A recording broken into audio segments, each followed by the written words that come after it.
Hey guys, so I know in my other video for this series, I said that was part one. This is technically part one.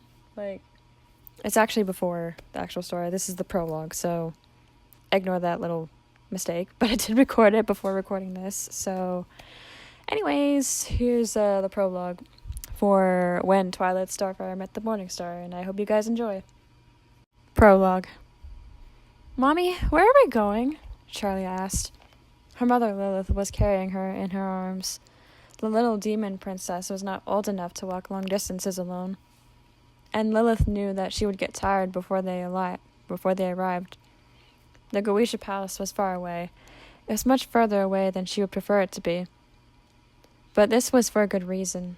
Her daughter had no friends to play with, and Lucifer was absent for the most part. Lilith was angry at him for leaving their daughter alone like that. This was a time when Charlie needed both her parents the most. So many things were going on at present, and Lilith did not want her daughter to suffer so much at such a young age. As Lilith and Lucifer continued with the divorce proceedings, Lilith had begun to worry for her daughter's well-being. One day, her luck turned, and she met another royal family in hell suffering from a similar issue. The Goetias were kind enough to allow Lilith to bring her daughter to the palace to find a playmate of her very own. "We're going to visit the Goetias, my darling," Lilith answered, smiling down at her daughter.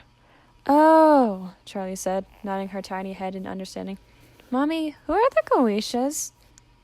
"The Goetias are another royal family who live here in hell," Lilith explained.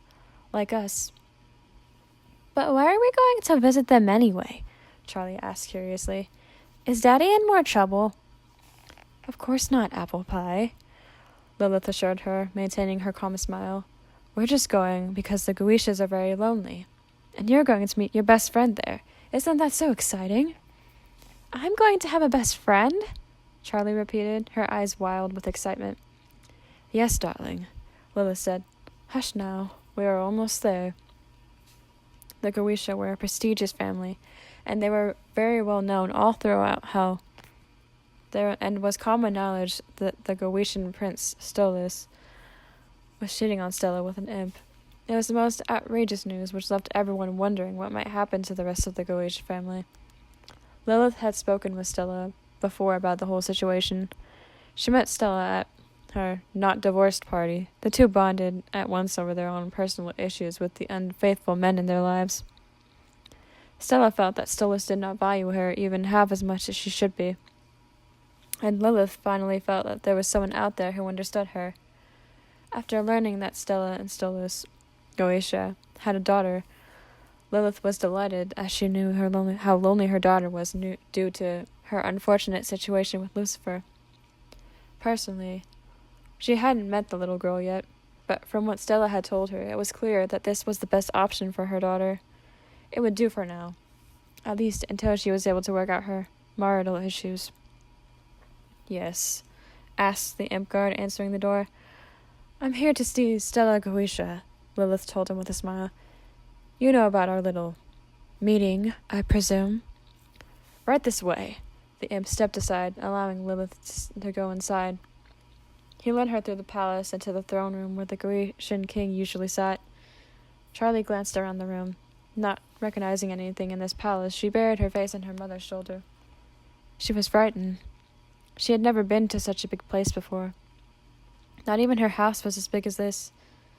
"It's all right, little one," Lilith comforted her with gentle words. "No one is going to hurt you here. You are safe, my love." "Ah, finally!" Stella said loudly, and Lilith turned with a smile. "You're here at last! So, you decided to come after all. And you brought the little one as well?" She smiled at Charlie, who burst into tears at the sight of her. "The fuck's wrong with her?" "It's not you, Stella," Lilith assured her, as she quieted her daughter's nervous cries. "Charlie is just not used to being so far away from home. I'm sure in time she'll get used to it." "She had better," Stella said. "Imps, my friend and I require breakfast at once, and make it quick."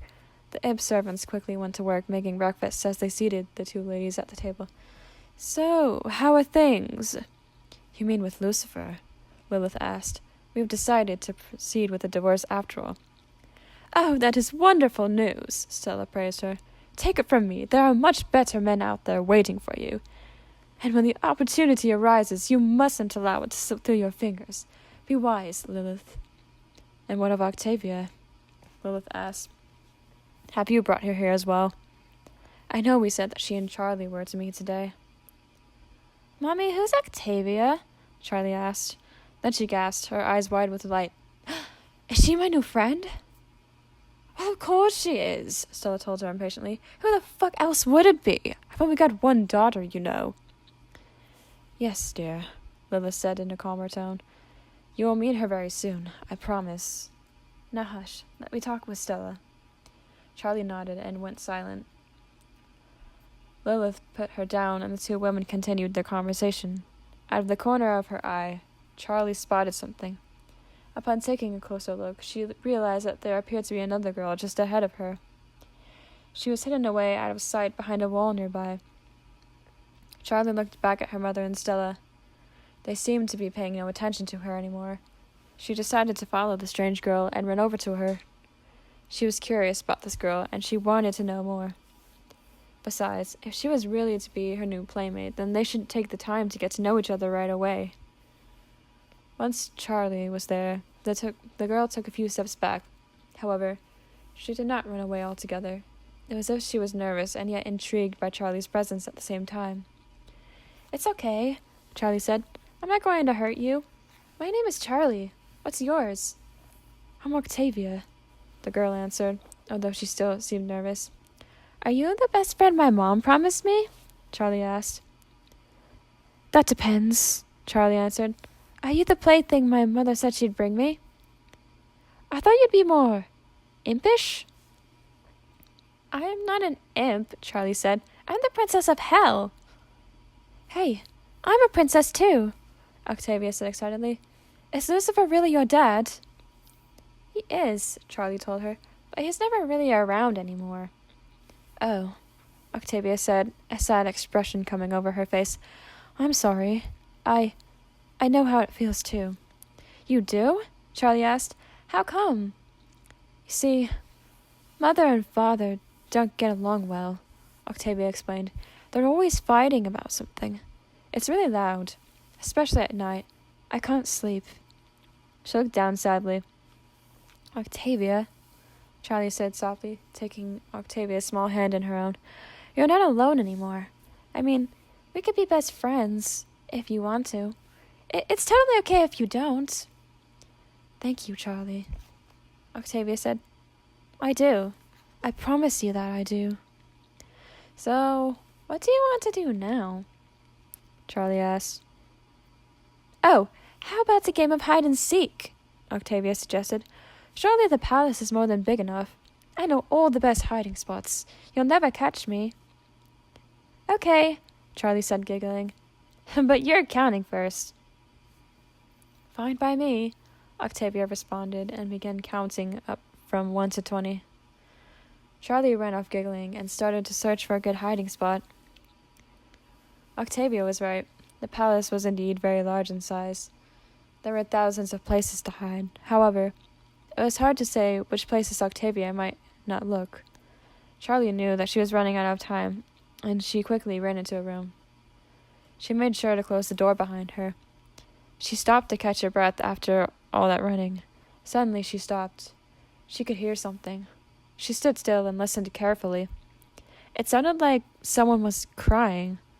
Charlie looked up to see some bird-like demon sitting on the edge of the bed. He had his hands over his face crying. "Are you all right, mister?" Charlie asked.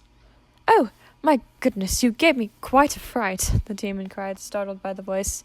He quickly wiped away his tears as he got a closer look at the demon girl. There, it's all right. Come closer, dear. Are you that charming little demon girl that Stella called for?" "Yes, I think so," Charlie responded. "My name is Charlie Morningstar." "And what a pleasure it is to make your acquaintance, Miss Morningstar," the bird demon said. "I am Stolas. Oh, allow me." Stolas picked up Charlie, who was struggling to get on top of the bed, and placed her beside him. "Now then, What are you doing in my room? I was playing hide and seek with my new best friend, Charlie explained. Her name is Octavia. I came in thinking no one would find me, but instead, I found you. Why are you crying, Solus? Oh, never mind that now, dear, Solus insisted, gently trying to wave her off. He felt he could not burden someone else with his misery and troubles, much less an innocent demon child such as Charlie. Please, Solus? Charlie begged, looking at him with bright eyes. I want to help. Oh, all right, Stella gave in eventually. It's my daughter. Stella thinks that I don't contribute anything to this family, that I don't spend enough time with Via. But for fuck's sake, she belittles me every chance she gets because she hates me. I have done so much for the Goetia family, but yet I never get any credit for it. I'm not sure what to do anymore. My mommy and daddy fight too, Charlie said sympathetically. All the time. Oh, I'm so sorry to hear that, Stola said, looking sad for her. If I may ask, what is it you do in times of trouble, Charlie? I sing, Charlie answered. But you like to sing together? That's quite all right, Stolas gently declined. I think you ought to go back to your little game with Octavia. Just then, the door swung open. Charlie, there you are. You are surprisingly brilliant at this game, Octavia said, then noticed Charlie sitting next to her father. Charlie, why are you in Dad's room? My thoughts exactly, Stolas agreed. Run along, you two. Have your fun. Dad, are you all right? Octavia asked, looking worried. Oh, I'm quite all right, Stolas assured her. Don't you worry about a thing, my precious little Starfire. Now, go on and have fun with your new friend.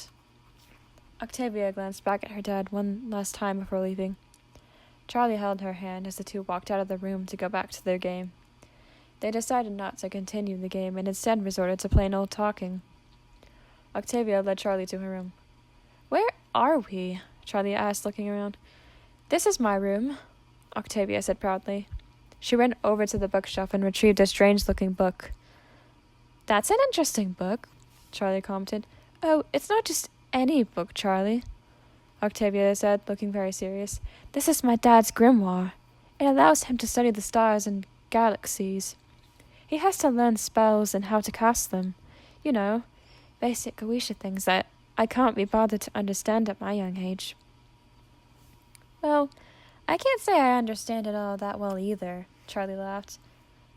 And I think we're pretty close in age. You do have a point, Octavia said.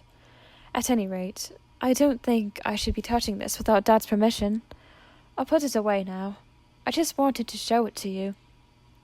It's extremely valuable in the Goetia family, and I would not want to be responsible for replacing it. Octavia? Charlie asked. Yes, Octavia responded. We're always going to be best friends, right? Charlie asked. Sure, if that's what you really want, Octavia answered with a smile. Good, Charlie said, because one day I'm going to get us away from our families. We'll be able to live our lives the way we want to, and no one will ever tell us what to do. Our dads won't argue and our moms won't start fights with them anymore. Best of all, we'll be together, Octavia, forever and ever, and nothing can stop us from being the best of friends. Are you sure? Octavia asked uncertainly. How in the world are you going to do that? I don't know, Charlie admitted. I just know I can. We'll run away together where no one can hurt us. I'll save you. I can save you. Promise? Octavia asked. I promise. This has been the prologue and official part 1 for When Twilight Starfire Met the Morning Star and Octavia and Charlie fanfiction. I hope you guys are going to enjoy this. I honestly abandoned this one a little while ago, but people do seem to enjoy reading it on Quotab, which is the site I made it on, so thought I'd bring it to YouTube. But anyways, I hope you guys liked it, and I will see you in chapter 1. Bye.